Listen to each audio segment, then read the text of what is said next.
శంకరుడు కైలాసమునందే ఉంటాడండి అంటే అది అగ్నిముఖంబు పరాపరాత్మకమాత్మ కాలంబు గతి రత్నగర్భ పదము శ్వశనంబు నీయూర్పు రసన జలేశుండు దిశలు కర్ణంబులు దివము నాభి సూర్యుండు కన్నులు శుక్లంబు సలిలంబు జఠరంబు జలదులు చెదలు శరము సర్వౌషధులు రోమచిలయము శైద్యంబు లద్రులు మానసం అమృతకరుండు చందములు ధాతువులు ధర్మ సమితి హృదయం ఆస్య పంచకము ప్రషదాహ్వయంబైన నీరూపు సరసత్వమై శివాఖ్యై పరంజ్యోతి అయ్యొప్పు ఆద్యమగుచు అన్నటువంటి మాటకి వ్యతిరేకమవుతుంది.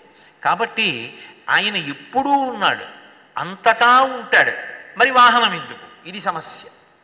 ఒకనాడు ప్రహ్లాదుడు ఎక్కడున్నాడు భగవానుడు అని అడిగాడు హిరణ్యకశిపుడు.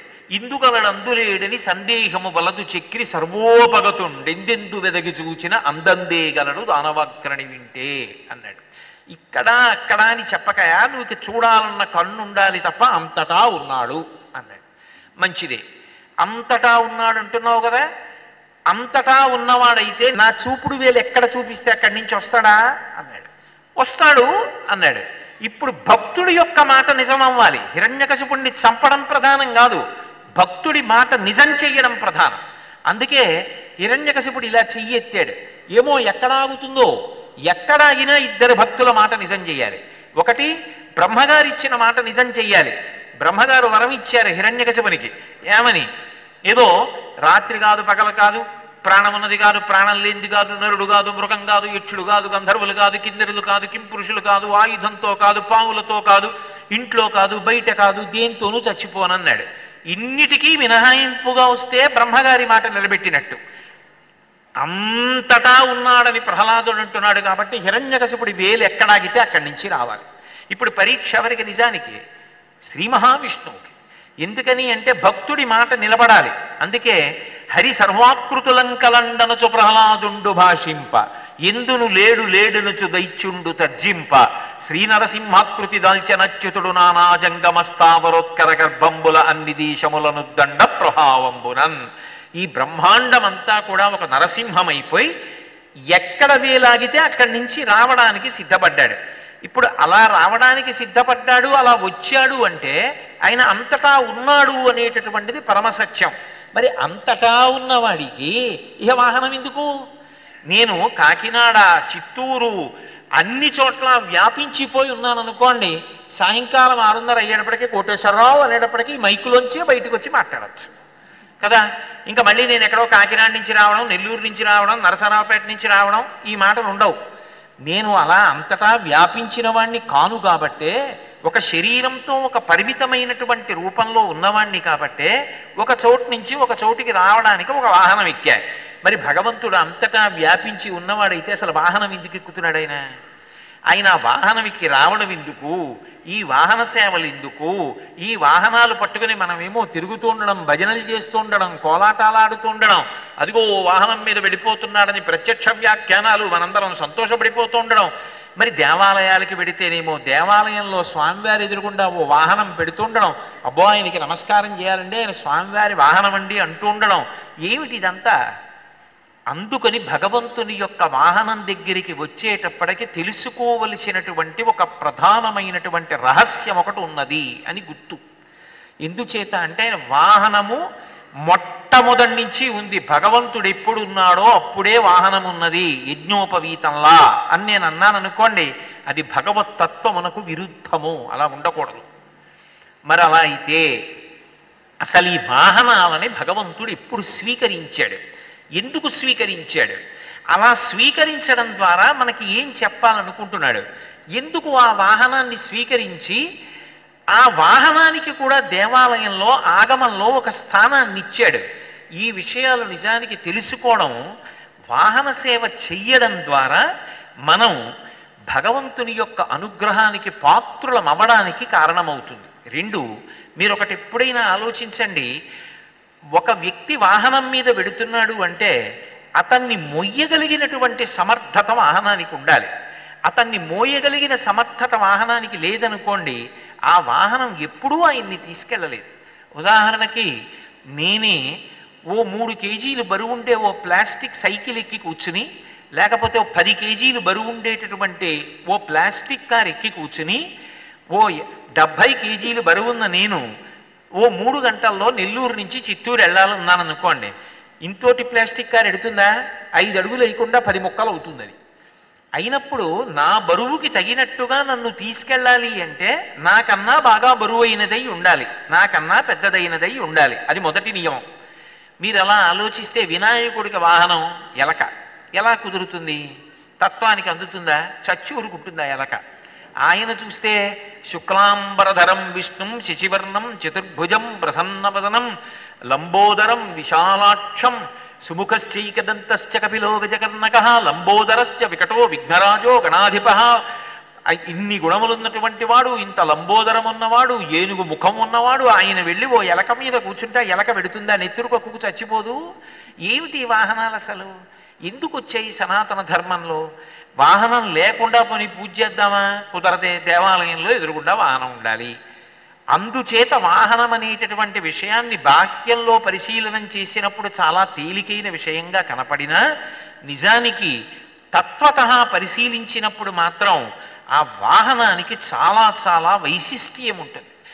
ఈ పరిమితులను దాటి వాహనాన్ని భగవంతుడు ఎందుకు తీసుకోవలసి వచ్చింది? అనుగ్రహించి విడిచిపెడితే సరిపోలేదా? భక్తుల్ని ఎందరో అనుగ్రహించాడు.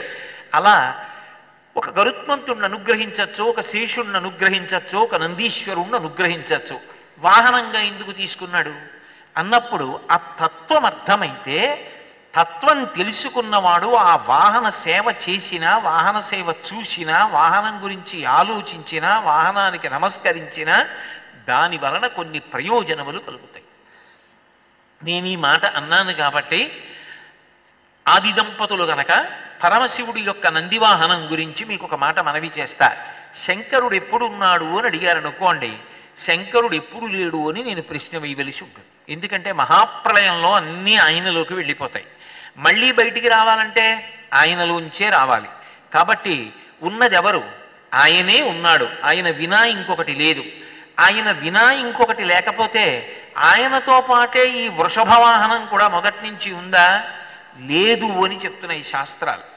ఎందుకు లేదు అంటే వృషభము అనేటటువంటి రూపంలో లేకపోవచ్చు, కానీ వృషభ తత్వము వాహనంగా మాత్రం ఆయనకుంది. ఆ భేదాన్ని తెలుసుకోవాలి. అది వాహనం యొక్క వైశిష్ట్యం. అంటే ఒకప్పుడు శిలాదుడు అనబడేటటువంటి పేరు కలిగిన మహర్షి, ఆయనకు ఒక విచిత్రమైన కోరిక కలిగింది. భక్తుల యొక్క కోర్కెలు ఎంత విచిత్రమైనవి కలగనివ్వండి, ఆ భక్తికి భగవంతుడు కూడా కట్టుబడతాడు. దేని చేత కట్టేస్తారో దాన్ని పాశం అంటారు. భగవంతుణ్ణి కట్టడానికి తాడు ఉండదు. మన్ని కట్టడానికి కర్మపాశములు ఉంటాయి. కట్టేయాలంటే రకరకాల తాళ్ళు ఉంటాయి. భగవంతుణ్ణి కట్టడానికి ఒకే ఒక తాడు ఉంటుంది. ఏమిటా తాడు అంటే భక్తి అనబడేటటువంటి పాశం. ఆ భక్తికి భగవంతుడు కూడా కట్టబడతాడు. అందుకే శిలాదుడన్న మహర్షి పరమభక్తితో ఇంద్రుడి గురించి తపస్సు చేశాడు. ఆ తపస్సు చేసినప్పుడు అనుగ్రహించడానికి ఇంద్రుడు ప్రత్యక్షమయ్యాడు. నీకేం కావాలి అని అడిగాడు. ఆయన, నాకు 2 రకములైనటువంటి గుణములు కలిగినటువంటి కుమారుడు కావాలి. ఒకటి, ఆ పిల్లవాడు అయోనిజుడై ఉండాలి. అయోనిజుడు అంటే స్త్రీ పురుష సంపర్కము వలన లోకమంతా ఎలా ఏర్పడుతోందో అలా స్త్రీ యొక్క గర్భవాసం చేసి బయటికి వచ్చేటటువంటి వాడు కాకూడదు. వాడు స్వయంభూ, తనంత తాను ఆవిర్భవించాలి. 2, అలా పుట్టినటువంటి పిల్లవాడు మృత్యువునకు అతీతుడు కావాలి.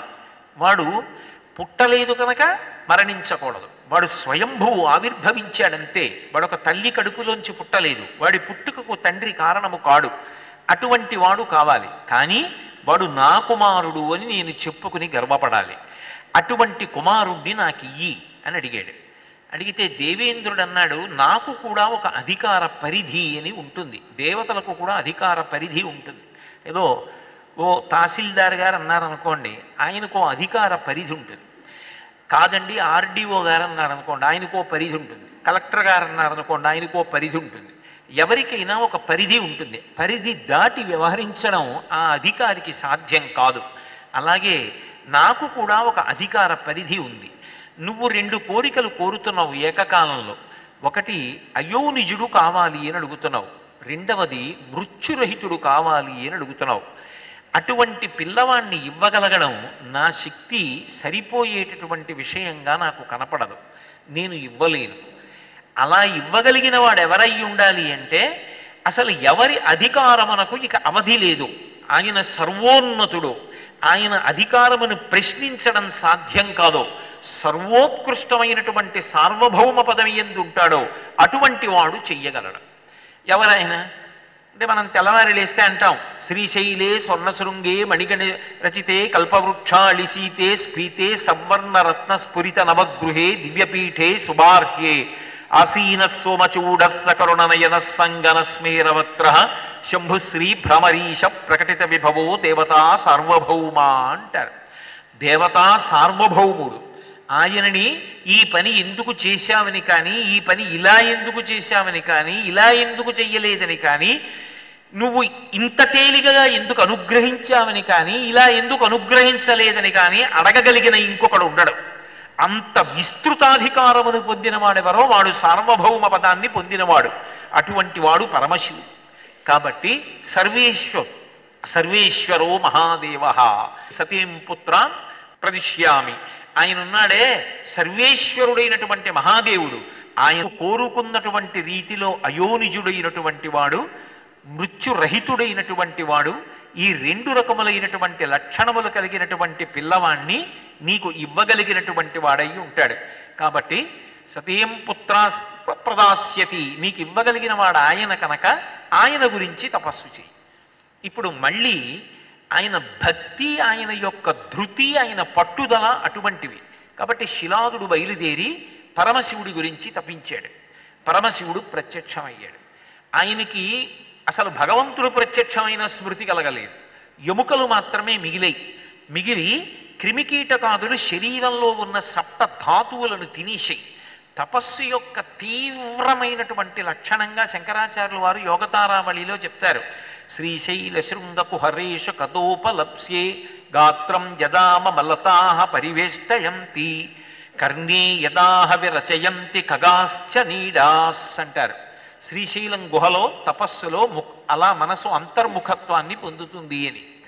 అలా ఒకే విషయం మీద మనస్సు, వాక్కు, కాయము ఏకీకృతమైపోయి దేని గురించి ధ్యానం చేస్తున్నారో దాని కింద మారిపోయి ఇక బాహ్యంలో ఇంద్రియాలు, మనసు, బుద్ధి ఏమీ పని చేయకుండా స్థాణువైపోతే మొట్టమొదట లోకంలో ఏది నమ్ముతుంది అంటే మొక్క నమ్ముతుంది. మొక్క నమ్మితే తప్ప మిగిలిన ప్రాణులు నమ్మవు. నేను కదలకుండా ఓ 4 రోజులు అలా కూర్చున్నాను అనుకోండి, ఓ బఠానీ తీగ ఇలా దగ్గరికి వచ్చి అక్కడే విత్తనం పెట్టాను, బఠానీ తీగ తొందరగా ఎదుగుతుంది.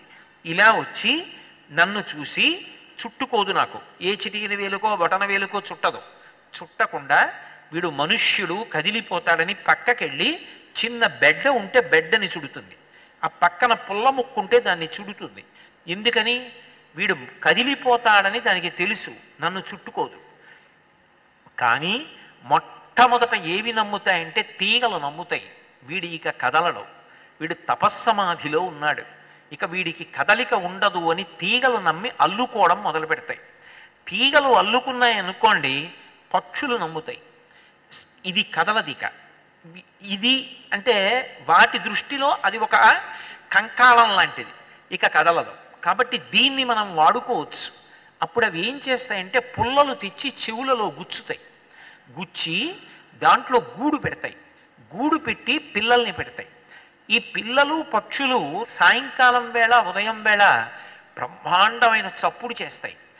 చెవిలో పుల్లలు పెట్టి గూడు పెట్టి పక్షులు అరిచినా, ఒంటికి తీగలు చుట్టుకున్నా ఎప్పుడైతే కదలలేదో సరీసృపములు నమ్ముతాయి. పుట్టలు పెట్టి చీమలు చేరుతాయి, అందులోకి పాములు చేరుతాయి. ఇక ఇది కదలదు కనుక ఇందులో ఉన్నవి మనం తినేయచ్చని అవి శరీరంలో ఉన్న సప్తధాతువులను తినడం మొదలు పెడతాయి. ఒకప్పుడు భగవాన్ రమణులు పాతాళలింగం దగ్గర కూర్చునుంటే ఆ స్థితిలో ఉండగా ఆయన ఏ కదలిక లేకుండా ధ్యానంలో ఉండిపోతే కొన్ని నెలల పాటు ఆయన తొడల కింద తేళ్ళు, జెర్రిలు చేరి కరిచేసి కారిపోయినటువంటి నెత్తురు అంతటినీ కూడా జుర్రేసుకున్నాయి. ఆ తొడల కింద ఉన్నటువంటి కోమలమైనటువంటి మాంసాన్నంతటినీ కొరికి తినేసే అంత భయంకరమైనటువంటి స్థితిలో శరీరం అంతా కూడా ముక్కలు ముక్కలుగా తెగిపోతున్నా, నెత్తురంతా కారిపోతున్నా ఆయనకి మాత్రం బాహ్య స్మృతి లేదు. తనలో తాను భగవంతుని యొక్క దర్శనమునందు సమాధి స్థితిలో ఉన్నారు. ఒకటి మనం సాధించలేకపోయామని లోకంలో అలా ఎవరూ సాధించరు అని అనకూడదు. నేను డాక్టర్ని అవ్వలేదు కాబట్టి ఎవరూ డాక్టర్లు ఉండరు అనకూడదు. నేను తపస్సమాధిలోకి వెళ్ళలేదు కాబట్టి అలా వెళ్ళేవాళ్ళు ఉండరు అని అనకూడదు. ఎందరో పెద్దలు అలా వెళ్ళిన వాళ్ళు ఉన్నారు. శిలాదుడు కూడా అటువంటి స్థితిలోకి వెళ్ళిపోయాడు. అందుకని భగవానుడు చూశాడు, అరే కేవలం ఒక అస్థిపంజరంలా మిగిలిపోయాడు అని తన దివ్యమైనటువంటి స్పర్శని అనుగ్రహించాడు. ఆయన యొక్క కరస్పర్శ తగలగానే శిలాదుడు యథారూపాన్ని పొందాడు. భగవత్కర స్పర్శ కనుక ఇప్పుడు భగవంతుడు తలుచుకున్నాడు, ఒక స్థూల రూపాన్ని పొందాడు. పొంది ముట్టుకున్నాడు. ముట్టుకోగానే ఆయన దివ్యమైన తేజస్సుతో ద్విగుణీకృతమైనటువంటి ఉత్సాహంతో శరీరంతో లేచి నిలబడి భగవంతుణ్ణి స్తోత్రం చేశాడు. శంకరుడు అన్నాడు, తెలియక కాదు, భక్తుడి ఆర్తి కొద్దీ చెప్పడంలో సంతోషం ఉంటుందని అడుగుతాడు. సర్వజ్ఞుడైన పరమాత్మకి తెలియదా దేని గురించి తపస్సు చేశాడో? దేనిని గూర్చి ఇంత తపస్సు చేశావు అన్నాడు. నాకు అయోనిజుడు కావాలి, మృత్యురహితుడు కావాలి అని అడగగానే ఆయనకు ఒక విషయం అనిపించింది. ఇంద్రుడు అందుకే కదా వరం ఇవ్వనన్నాడు. అయోనిజుడు, మృత్యువు లేనివాడు ఎవరు? మహాప్రళయంలో అన్నీ తనలోకి తీసేసుకుంటాడు, తాను ఉంటాడు. అంటే శాశ్వతుడు ఈయనొక్కడే.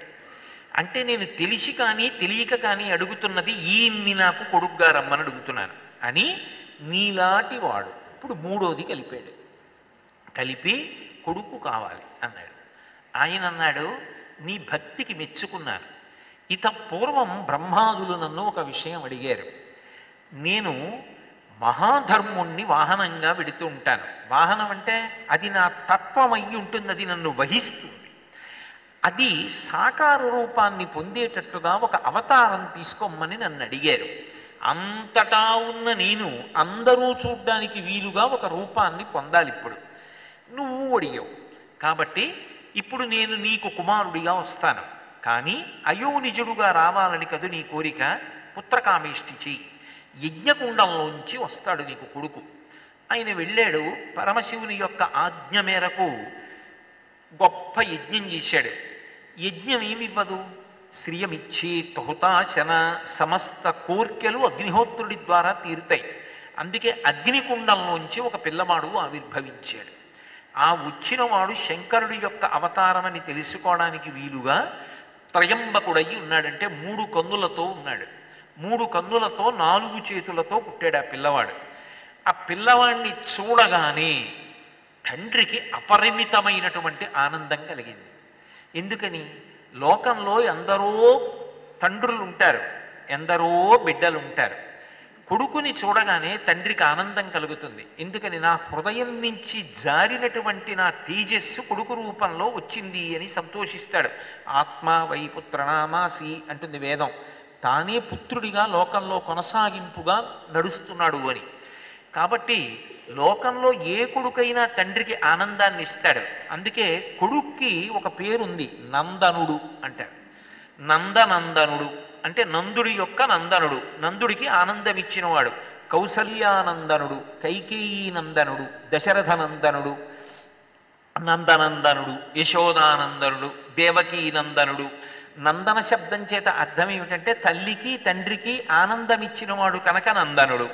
కానీ ఈ పిల్లవాడు నా తేజస్సు వలన పుట్టినవాడు కాడు. కానీ నేను అంత గొప్ప తపస్సు చేసి అయోనిజుడైన పిల్లవాడు, మృత్యురహితుడైన పిల్లవాడు, నీ అంశలో వచ్చిన పిల్లవాడు నాకు కావాలని అడిగితే నా తపస్సుకి మెచ్చి శంకరుడిచ్చిన పిల్లవాడు నా కుమారుడు అని నేను చెప్పవచ్చు. కానీ నా కొడుకు కాకపోయినా, అంటే నాకు నా భార్యకి జన్మించినవాడు కాకపోయినా నాకు కుమారుడిగా వచ్చాడు అని ఎంతో సంతోషాన్ని పొందాడు. మృత్యురహితుడైనటువంటి కొడుకు, అయోనిజుడైన కొడుకు, ఇంత ఆనందాన్ని పొందాడు. కాబట్టి ఆ పిల్లవాడిని చూసి అన్నాడు, నంద మొసగినవాడవుట నంది అని నామకరణంబొనర్చి. నువ్వు నాకు పుత్రకామేష్టి చేసినప్పుడు యజ్ఞకుండంలోంచి పుడుతూనే ఇంత గొప్ప ఆనందాన్ని ఇచ్చావు కాబట్టి ఇక నేను నీకు వేరు పేరు పెట్టను.